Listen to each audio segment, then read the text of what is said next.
नमस्कार दोस्तों। आज साइंस विद सतवंत में हमारे साथ हैं हमारे गेस्ट डॉक्टर खुशबू वर्मा। इनको बुलाने का कारण है क्योंकि आजकल अल्जाइमर्स फील्ड में बहुत ही लेटेस्ट नई डिस्कवरीज आ रही हैं, बोथ फॉर डायग्नोस्टिक्स और ट्रीटमेंट में। तो वेलकम डॉक्टर वर्मा। मेरा नाम डॉक्टर खुशबू वर्मा है। मेरी ट्रेनिंग जो है वो चाइल्ड न्यूरोलॉजी में हुई है, लेकिन एडिशनली मैंने डिमेंशिया और अल्जाइमर्स में भी ट्रेनिंग ली है। तो मैं न्यूरोलॉजिकल डिसऑर्डर्स, स्पेसिफिकली जो सोचने की प्रॉब्लम्स होती हैं, उनमें स्पेशलाइज करती हूँ। तो सबसे पहले डॉक्टर वर्मा, जो हम आपसे क्वेश्चन पूछना चाहेंगे वो है कि ये डिमेंशिया है क्या चीज़? तो डिमेंशिया एक कलेक्शन है सिम्टम्स का, जो कई लोगों में देखा जाता है। ज़्यादातर ये जो लोग होते हैं ये 65 साल से बड़े होते हैं उम्र में, और उन लोगों में एक कलेक्शन ऑफ सिम्टम्स होता है जहाँ पे लोगों को सोचने में तकलीफ़ होती है। कई बार वो भूल जाते हैं कि क्या बात हुई थी आज सुबह, और वो रिपीट करते हैं उन कॉन्वर्जेशंस को, या कई बार वो आपसे बार बार सेम क्वेश्चन पूछते हैं। कई बार ये तकलीफ़ डायरेक्शंस को याद रखने में, ड्राइविंग के दौरान गुम जाने में इस तरह से रिफ़्लेक्ट होती है। कई बार भाषा में भी ये तकलीफ़ें रिफ़्लेक्ट होती है, जब लोग बातें करते करते जिसे हम इंग्लिश में tip of the tongue problem कहते हैं, जहाँ पे जो है एक शब्द वो उनके दिमाग में क्लियर होता है, लेकिन जब वो बात कर रहे होते हैं वो अटक जाते हैं, और वो उस शब्द को डिस्क्राइब करते हैं लेकिन उस शब्द को बोल नहीं पाते। फिर कुछ देर बाद उन्हें वो शब्द याद आ जाता है। कभी कभी ये जो तकलीफ़ डिमेंशिया में होती है वो सोचने समझने में, जजमेंट में, निर्णय लेने में भी तकलीफ़ होती है, या सोचने की गति धीरे हो जाती है। लेकिन हम डिमेंशिया तब कहते हैं जब ये एक डिज़ीज़ होती है, जब ये चीज़ें इस कारण से होती है कि हमारे दिमाग में कुछ ऐसे प्रोटीन अक्यूमुलेट हो रहे हैं जो नहीं होने चाहिए।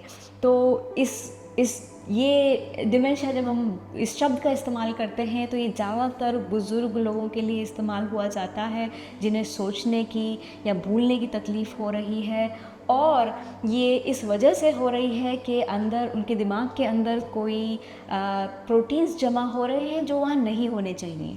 तो डॉक्टर साहब, कई बार मैं भी अपनी कार की चाबी भूल जाता हूँ या सामान लाने की लिस्ट भूल जाता हूँ, तो क्या मुझे भी डिमेंशिया है?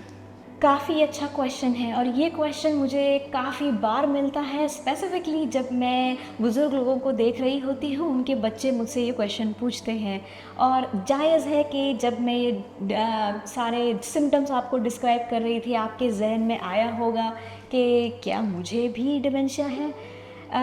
तो सबसे पहली बात कि जब हम किसी को डिमेंशिया तभी बोलते हैं जब ये सब मुश्किलात उनके जो दिन ब दिन के काम हैं उनको अफ़ेक्ट करने लगती है। जैसे कि मैं इतना ज़्यादा भूलने लगूँ कि मैं अपने डॉक्टर के अपॉइंटमेंट भूल जाऊँ, मैं उनका ट्रैक नहीं रख पाऊँ, या फिर मैं इतनी ज़्यादा, मेरे को निर्णय लेने में तकलीफ़ आए कि मैं जो है अपनी खुद के फाइनेंसेस को नहीं मैनेज कर पा रही, मैं गलतियाँ कर रही हूँ, मैं बिल नहीं पे कर पा रही, या फिर लैंग्वेज में इतनी डिफ़िकल्टी आ रही है कि हम कम्युनिकेट ही नहीं कर पा रहे दिन ब दिन।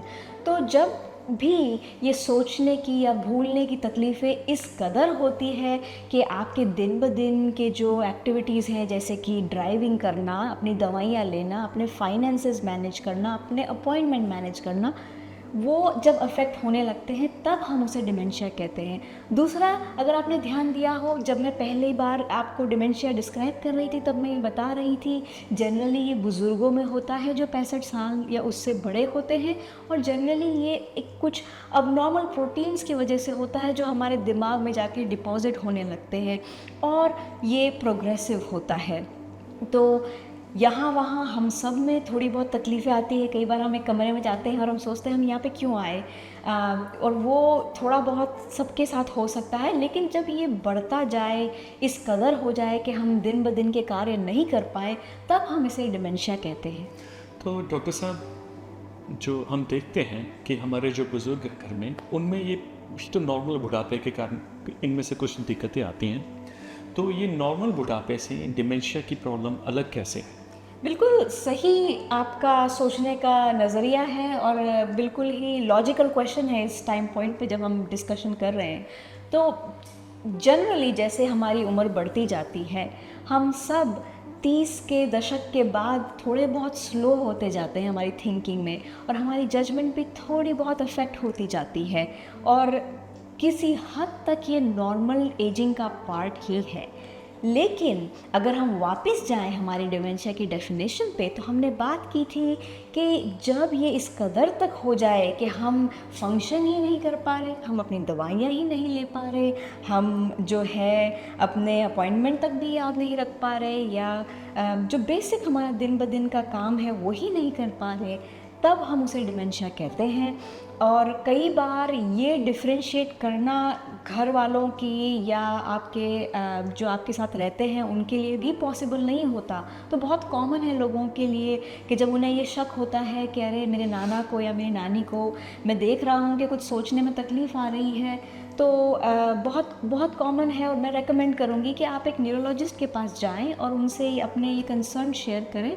और न्यूरोलॉजिस्ट हम असेसमेंट करते हैं, हम अगर हमें भी डाउट होता है तो हम एक इंटरव्यू के बाद एक छोटा सा टेस्ट देते हैं जिसे हम कहते हैं मोका या मिनी मेंटल स्टेटस एग्ज़ाम। ये छोटा सा कॉग्निटिव एक टेस्ट होता है जो 10 मिनट लेता है, और उसके बाद उनके स्कोर्स के हिसाब से हमें थोड़ी और इन्फॉर्मेशन मिलती है, और हमें पता चलता है कि ये जो हम मुश्किलें देख रहे हैं सोचने में या याद रखने में, ये सिर्फ एज के मुताबिक है या एज में जितना हमने एक्सपेक्ट किया था उससे थोड़ी ज़्यादा है। तो बहुत ही अच्छे से समझाएं आपने डॉक्टर वर्मा। तो अब जब नेक्स्ट क्वेश्चन जो जहन में आता है वो है कि हम अल्जाइमर्स भी सुनते हैं, तो क्या डिमेंशिया और अल्जाइमर एक चीज़ है या अलग अलग हैं, और इन दोनों को हम अलग से कैसे समझें? ज़रूर। तो ये भी एक बहुत ही कॉमन सवाल है जो मुझसे पूछा जाता है, लगभग हर अपॉइंटमेंट में पूछा जाता है। तो अल्जाइमर्स और डिमेंशिया कैसे डिफरेंट हैं, इसको समझने के लिए मैं एक एनालॉजी का इस्तेमाल करती हूँ, तो बेयर विथ मी। जब लोग कहते हैं कि अरे मेरे को ऐसे तकलीफ़ है, मेरा नाक थोड़ा स्टफ़ी है, मुझे सांस नहीं आ रही है, तो आप उनसे पूछ सकते हैं आपको एलर्जी है या आपको जुकाम हुआ है। तो जब हम सिर्फ ये कह रहे हैं कि मेरा नाक स्टफ़ी है, मुझे सांस नहीं आ रही, तो मैं केवल सिम्टम डिस्क्राइब कर रही हूँ कि मेरे को तकलीफ़ है। वहीं जब मैंने डिमेंशिया की डेफिनेशन बोली थी, तब मैंने यही बात कही थी कि ये कलेक्शन ऑफ सिम्टम्स है कि मुझे सोचने में, मुझे याद करने में इतनी तकलीफ़ आ रही है कि मैं अपने दिन ब दिन के काम नहीं कर पा रही। तो ये इक्विवेलेंट है कि बस मैं एक सिम्टम बता रही हूँ कि मुझे सांस नहीं आ रही। पर जब आपने पूछा आपको सांस क्यों नहीं आ रही, क्या आपको एलर्जी हो गई है, क्या आपको जुकाम हो गया है, तब आप पूछ रहे हो कि क्या कारण है कि इस आदमी को ये सिम्टम्स आ रहे हैं। उसी हिसाब से डिमेंशिया एक तरह का अम्ब्रेला टर्म है, एक बड़ा सा टर्म है जिसके अंदर काफ़ी सारे अलग अलग तरह के प्रोटीन इकट्ठे हो सकते हैं हमारे ब्रेन में, और जिस तरह का प्रोटीन इकट्ठा होगा उसके हिसाब से हम डिजीज़ के नाम देते हैं। जैसे कि अल्जाइमर्स डिजीज़ में 2 स्पेसिफिक प्रोटीन इकट्ठे होते हैं। नंबर 1 एमिलॉइड नाम का प्रोटीन हमारे ब्रेन सेल्स के बाहर इकट्ठा होने लग जाता है, और जब ये इकट्ठा होने लग जाता है तो सेल्स एक दूसरे में बात नहीं कर पाते, और जो सेल्स के कम्युनिकेशन चैनल हैं उनकी डेथ होने लग जाती है, और इवेंचुअली हमारे दिमाग में इतना इन्फ्लेमेशन हो जाता है कि प्रोटीन नंबर 2 जो कि साथ में एक्यूमुलेट होने लग जाता है, उसका नाम है टाउ। तो जब ये 2 प्रोटीन होते हैं हमारे ब्रेन में एक्यूमुलेट, और उस कारण से किसी को सोचने की या फिर उन्हें याद रखने की या भूलने की तकलीफ़ें होती हैं, तब हम उसे अल्जाइमर्स डिज़ीज़ कहते हैं। तो ये तो बहुत ही बढ़िया आपने एक्सप्लेन किया डॉक्टर साहब। तो अब अगला जो मेरे दिमाग में क्वेश्चन आ रहा है, क्योंकि ये तो बहुत ही ड्रामनी चीज़ लग रही है, क्या हम कुछ ऐसे स्टेप्स ले सकते हैं जिससे हम इसमें बचाव एवं रोकथाम कर सकें? हम अपने आप को और जो अपने बुजुर्ग हैं उनको इस बीमारी से कैसे बचा सकते हैं? ज़रूर। इस बात को सुन के डरना लाजमी है कि हमारे ब्रेन के अंदर कुछ ऐसे प्रोटीन जमा हो सकते हैं, उनकी वजह से हमें बोलने की तकलीफ़ हो सकती है। तो जो रिसर्च है वो एक्चुअल में बताती है कि काफ़ी सारे तरीके हैं जिससे हम इस डिज़ीज़ से बच सकते हैं। और जितना, क्योंकि कुछ तो कारण होते हैं जैसे कि जेनेटिक्स होते हैं, आने वाले कुछ एपिसोड में हम इन पे ज़्यादा डिटेल में बात करेंगे। लेकिन आज हम ये बात करेंगे कि कौन से ऐसी चीज़ें हैं जो हम कर सकते हैं जिससे हमारी रिस्क कम हो। तो उनके अंदर आते हैं काफ़ी सारी चीज़ें जो दिन ब दिन हम करते हैं। और ये चेंजेस, हम ये नहीं कहते कि जब आपके घर में कोई बुज़ुर्ग हो उन्हें बताएं। ये चेंजेस जो है 30 इयर्स के होने के बाद और 30 से लेके 50 तक बहुत बहुत इम्पॉर्टेंट है। ये आपका जो मिडिल एज है ये डिफ़ाइन करता है कि आपका ओल्डर एज कैसा होगा। आप खुद अपने घर में देख सकते हैं कि आपके जो बुज़ुर्ग हैं जिन्होंने इस उम्र में अच्छी वर्जिश की है, अच्छा खाना खाया है, उनका बुढ़ापा डिफरेंट है उन लोगों से जो ज़्यादा स्ट्रेस में रहे हैं या जो अपने खान पान पे और वर्जिश पे ध्यान नहीं दे पाए हैं। तो कुछ चीज़ें जो मैंने अभी बोली, नंबर सबसे इम्पॉर्टेंट चीज़ है एक्सरसाइज करना। और इन एक्सरसाइजेस में भी सबसे इम्पॉर्टेंट है एरोबिक एक्सरसाइज करना, यानी कि इस तरह से हम अपनी बड़ी मसल्स का मूवमेंट करते हैं कि हमारे हार्ट और लंग्स जो हैं वो ज़्यादा ऑक्सीजन का इस्तेमाल करते हैं। और इनमें से रिकमेंडेशन ऐसी है कि कम से कम 150 मिनट जो है आपको एक्सरसाइज करनी चाहिए एक सप्ताह में। या सुन के बड़ा सा नंबर लगता है, लेकिन आप इसको छोटे चंक्स में डिवाइड कीजिए। आप सिर्फ 30 मिनट मॉडरेट इंटेंसिटी एक्सरसाइज कीजिए 5 दिन सप्ताह में, तो लगता है कि हम कर सकते हैं। और छोटी से शुरुआत करके धीरे धीरे उस गोल तक ये पहुंच सकते हैं। तो नंबर 1 है एक्सरसाइज या वर्जिश करना। नंबर 2 है खान पान, किस तरह की आपकी डाइट है। अब जब आप इसके लिए कभी भी आप पेपर्स उठा के देखेंगे तो आपको ये बताएंगे कि मेडिटेरेनियन डाइट खाइए और आपका जो है उससे आपके दिमाग पे काफ़ी अच्छा असर पड़ेगा। लेकिन हम हिंदुस्तानी हैं, हमने अपना खाना जो बचपन से खाया है, हमारे लिए बड़ा मुश्किल है एकदम से कोई दूसरी कंट्री का कुजीन खाना। तो इसके लिए जो मैं अपने पेशेंट्स को बताती हूँ कि मेडिटेरेनियन डाइट में अच्छा क्या है, हम उसको अपनी इंडियन डाइट में भी ला सकते हैं। यानी कि जो है ग्रीन लीफी वेजिटेबल्स, स्पिनच, हरी सब्जियां जो आपकी मम्मी हमेशा आपको कहती थी आपके लिए काफ़ी अच्छी है। नट्स जैसे कि काजू, बादाम, वॉलनट, ये काफ़ी अच्छे हैं। बेरीज़ जितनी आप अपनी डाइट में रख सकते हैं। अगर आप कहते हैं कि जहाँ मैं रहता हूँ वहाँ बेरीज़ मिलती ही नहीं, तो जो भी सीज़नल फ्रूट आपके यहाँ पे आ रहा है उसे उस सीज़न में इंजॉय कीजिए। जब आप ये सब चीज़ें अपनी डाइट में लाएंगे तो आप ऑलरेडी प्रोसेस्ड फूड नहीं लाएंगे।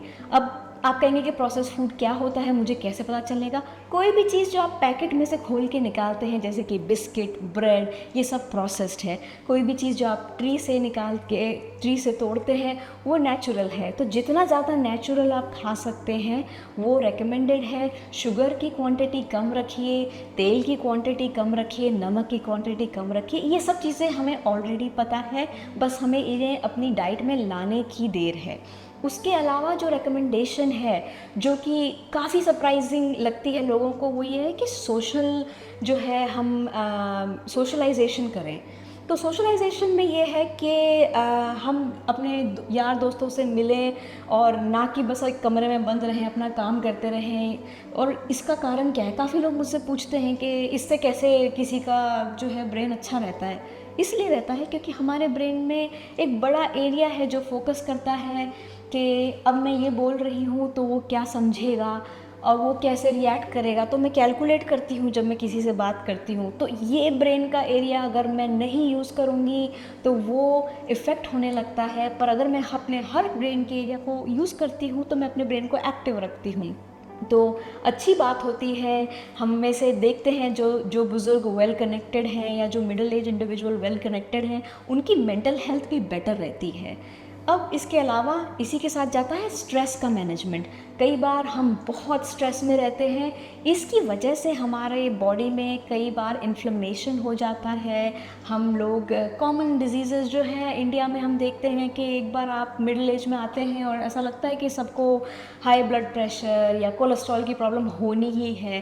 काफ़ी रिलेशनशिप इनके बीच में और स्ट्रेस के बीच में देखा गया है। इसलिए बहुत इम्पॉर्टेंट है कि आप माइंडफुल रहें, आप जो है अपना स्ट्रेस जैसे भी कम कर सकते हैं उसे कम मिनिमम पे रखें। तो ये सब चीज़ें हैं जो कि लगता है कि ये भी कोई चीज़ है करने की, कोई मैजिक पिल नहीं है, लेकिन ये चीज़ें जो हमारे बुज़ुर्ग जो हमने देखा है जो इनको अच्छे से करते थे, आप देखेंगे कि उनकी लाइफ जो है एंड तक काफ़ी अच्छी थी, वो काफ़ी कॉग्निजेंट थे, काफ़ी शार्प थे।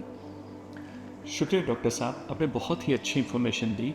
तो अब मेरा नेक्स्ट क्वेश्चन जो साइंटिफिक क्यूरियोसिटी से होता है कि जो हम आपने ये इतनी सारी चीज़ें बताई, इनमें से सबसे जो अच्छे एविडेंस कौन से हैं साइंस के, जिनको हमारी ऑडियंस पढ़ सकती है, जाके खुद सर्च कर सकती है और उनको फॉलो कर सकती है? तो इनमें सबसे अच्छा एविडेंस जो है वो एक्सरसाइज के लिए है, और एक्सरसाइज के लिए जो है अमेरिकन हार्ट एसोसिएशन ने ये नंबर्स दिए हैं 150 मिनट, और उन्होंने बताया है कि एक सप्ताह में अगर आप मॉडरेट इंटेंसिटी तक हिट करेंगे तो ये जो है सबसे अच्छा आपके लिए मेमोरी इम्प्रूव करेगा, आपका सोचने की क्षमता इम्प्रूव करेगा। अब जाहिर सी बात है आपके दिमाग में ये सवाल आएगा कि क्यों, ऐसा क्या है एक्सरसाइज में जो मतलब कोई दवाई में नहीं होगा या किसी और चीज़ में नहीं होगा। वेल, एक्सरसाइज जब हम करते हैं तो हमारा ही शरीर एक सब्सटेंस पदार्थ बनाता है जिसका नाम है ब्रेन डिराइव्ड न्यूट्रोफिक फैक्टर। बड़ा लंबा टर्म है, फैंसी टर्म है। कहने का मतलब ये है कि ये जो केमिकल है ये जाता है आपके ब्रेन के मेमोरी सेंटर में और उन्हें बड़ा बना देता है। आई थिंक आज तक हमने साइंस में ऐसी कोई चीज़ डिस्कवर नहीं की जो हमारे मेमोरी सेंटर को बड़ा बना देता है, क्योंकि अब आप अगर यही चीज़ कोई दवाई करती होती तो आप फार्मा कंपनी लोगों को देखते कि वाह क्या गजब की बात है और इस चीज़ को इतना आगे बढ़ा दिया जाता। लेकिन ये चीज़ एक्सरसाइज करती है जो हम सबके हाथ में है, हम खुद कर सकते हैं, तो इसको इतना बढ़ा चढ़ा के नहीं बताया जाता। अब साइंस में भी कुछ चीज़ें सेक्सी कंसिडर की जाती है, कुछ चीज़ें नहीं की जाती है। लोग चाहते हैं कि वो कुछ जैसा ऐसा करें जो सेलिब्रिटी करते हैं, या ऐसी दवाइयाँ लें जो फैंसी हैं, जो ट्रेंड में है। लेकिन एक्चुअल में जब आप पेपर्स जाके देखेंगे, हम उन्हें लिंक में नीचे डालेंगे, तो आपको पता चलेगा कि एक्सरसाइज का और स्पेसिफिकली एरोबिक एक्सरसाइज का बेस्ट एविडेंस है आपकी जो कॉग्निशन और आपकी सोचने की क्षमता को हेल्दी रखने के लिए। शुक्रिया डॉक्टर साहब। तो दोस्तों, आपके जो भी प्रश्न हो डिमेंशिया, अल्जाइमर्स और ब्रेन हेल्थ के बारे में, प्लीज़ अपने कमेंट्स में डालें। हम अगले एपिसोड में उनको ज़रूर डॉक्टर साहब के सामने रखेंगे। नमस्कार।